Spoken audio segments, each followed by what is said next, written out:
yardage.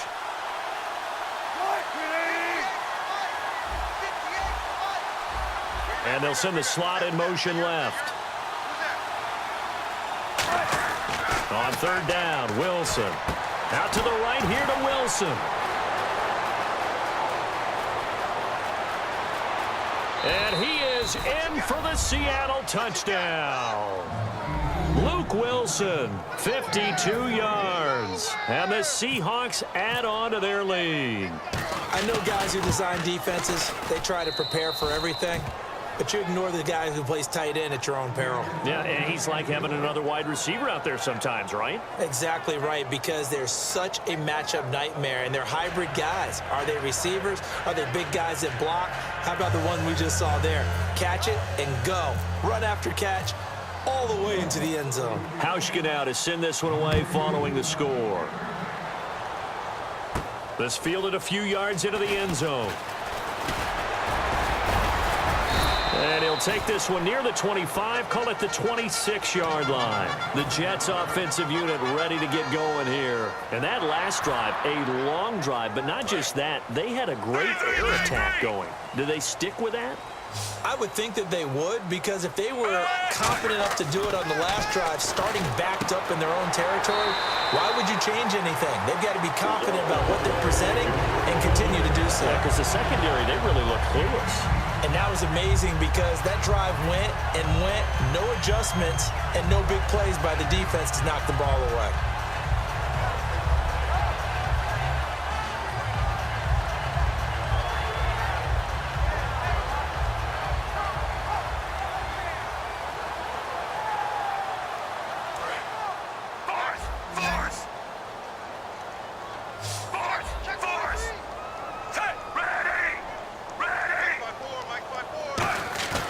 Now a play fake here on first down. Taking a shot here for Marshall. He's got it at the 15.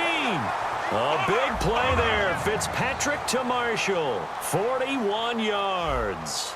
Well, even after all those interceptions, he's not deterred. Still confident to go deep at work there. I think all the old rules about playing that position still apply. If things go wrong, you still act like you're the best player out on the field. You still carry that supreme arrogance with you and continue to fire the ball. I've seen guys have games like this, and this is where you find out if you're great or not. Can you overcome some interceptions and still lead your team to victory? Just a gain of a yard, but it's going to set them up with a first and goal. And now it looks like they're going to be in the hurry-up.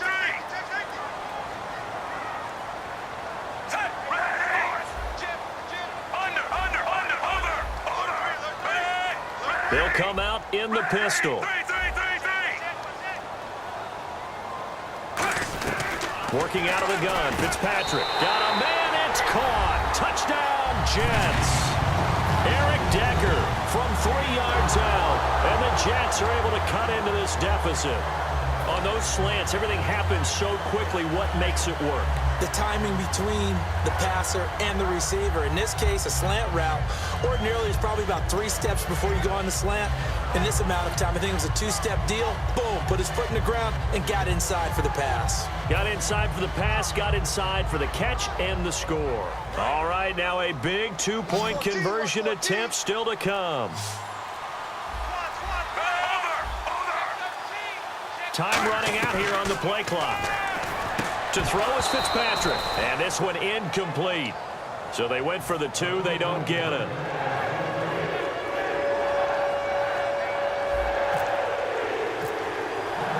Folk now set to boot it after his guys put 6 on the board. And this will be a touchback as that sails over the end line. And the Seahawks get ready to trot out on the field. And they were able to punch it in the end zone last time. They'll be looking to do that again here for the defense. Obviously, they'll be looking to stop them from punching it back in the end zone. It always is punch, counter punch, isn't it? And which team has the advantage? Well, let's just go back. Last time on offense, they rolled downfield, got into a good rhythm. You can see a little more bounce in and out of the huddle. You can see the sideline really get into the game. So defensively, you're thinking to yourself, how do we take that away from them? How do we get the advantage back? Let's see what they come up with. I think pressure is always the first way to go. And I think he's going to go. They're not going to get him. 20, 10. And all the way in, touchdown Seattle. Kristen Michael, 75 yards. And the Seahawks find a way to stretch their lead. Well, he's used to running it that distance. Here he had to catch it, too, before making the run. Heck of a play for the score. There's not many things better for an offense than a back who's a complete guy who can run it and catch it. And we just saw him complete a big-time play for a touchdown. Now Wilson, and they don't get it. They tried for the two-point conversion there, but unsuccessful. Hauschka now to send this one away following the score. Fielded about a yard deep.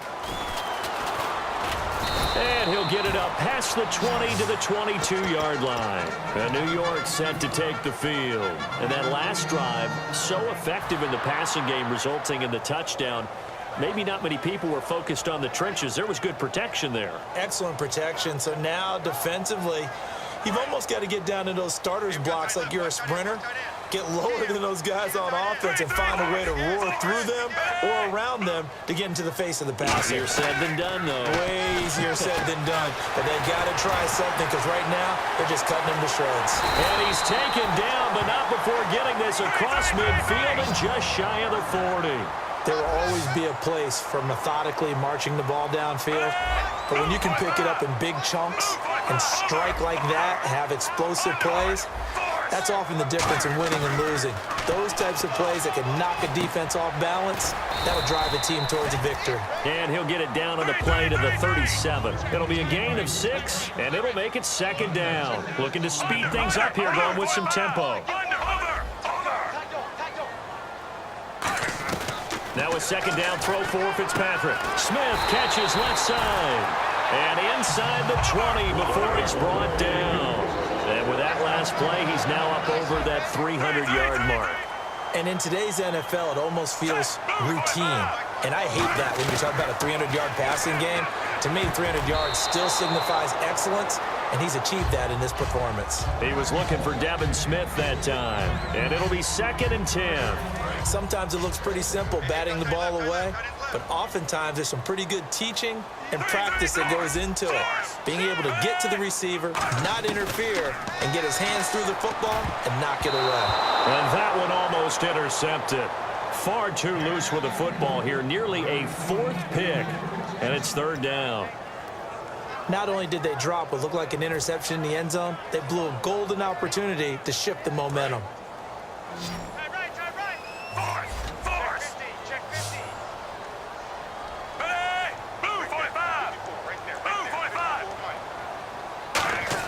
On 3rd down, Fitzpatrick. And he dropped it. Now it was tipped. Altered the ball a little bit, but he dropped it.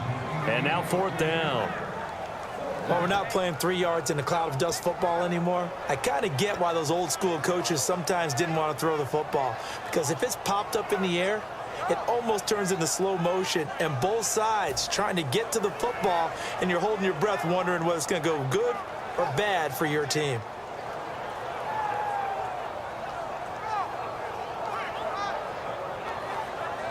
All right, they're going to try and keep hope alive here on 4th down. They're going for it. Marshall, the lone receiver on the left side.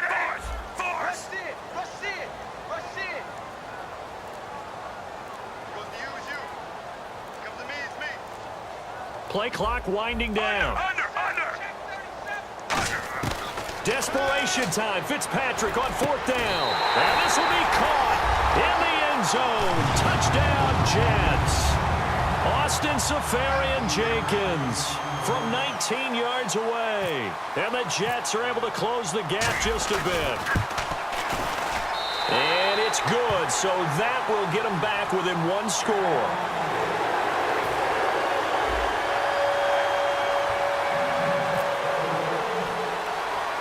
Folk now set to boot it after his guys put 6 on the board.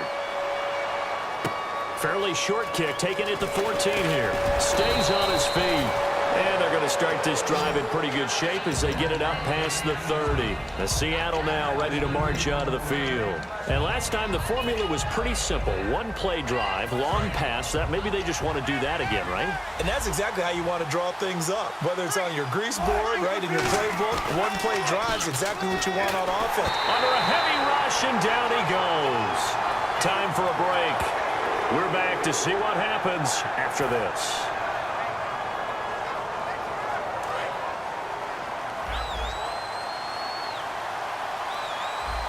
They come out here in the eye. On second down, here's Wilson. They'll try and set up the screen. It's complete. And able to break one. Now here's a timeout defensively. Defensive timeout called by the Jets. It's just their first. They've got 2 more to use here in the final stages.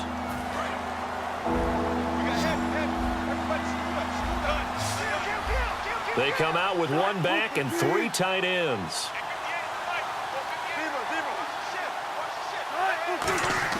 Now Wilson. Oh, incomplete. Nearly the pick they needed. They would have loved one there, but at least it does get them to 4th down. Pretty nice coverage there, but a missed opportunity for an interception. Let's face it, a lot of these defenders, they've got it all. Speed, athleticism, hands, a little bit questionable.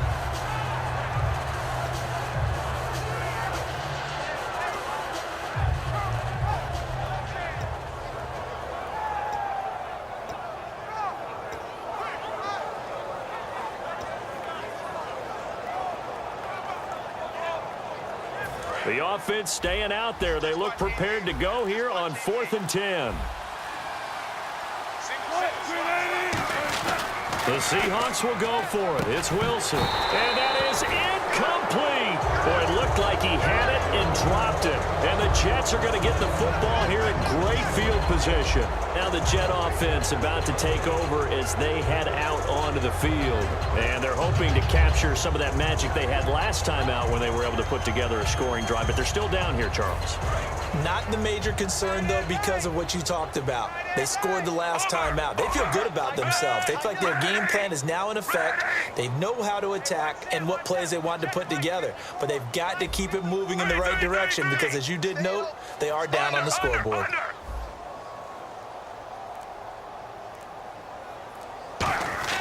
Back to throw. And he'll find his man on the out route. That's Marshall. And they'll be inside the 25 now at the 24. And they're going to hurry back to the line now.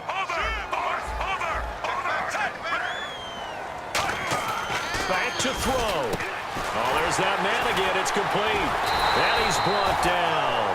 It's a really nice 15-yard pickup, and now it's 1st and goal.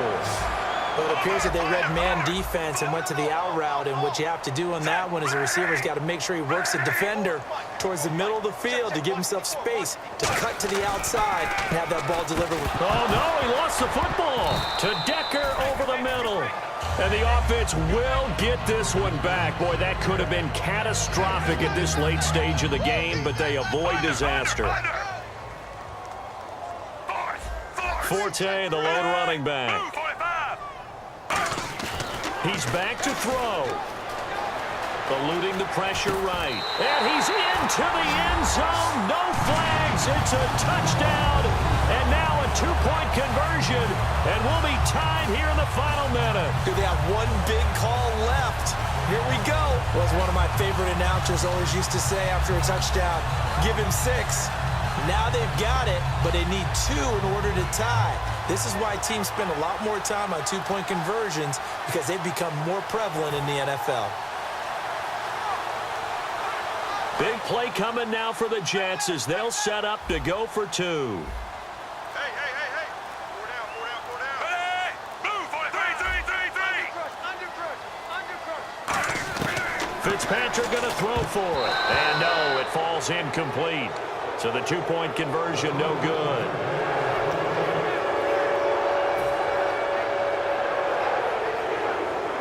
So still a little over 40 seconds to go. Time enough to put a drive together if they can get this onside kick. And wait a minute, did the Jets get it? They did. A field goal will do it for them. They got the onside kick that they needed here. We'll see if they can do the rest. Some teams are just not comfortable waiting to see what happens. Some teams like to force the action. That's exactly what we saw with this onside kick.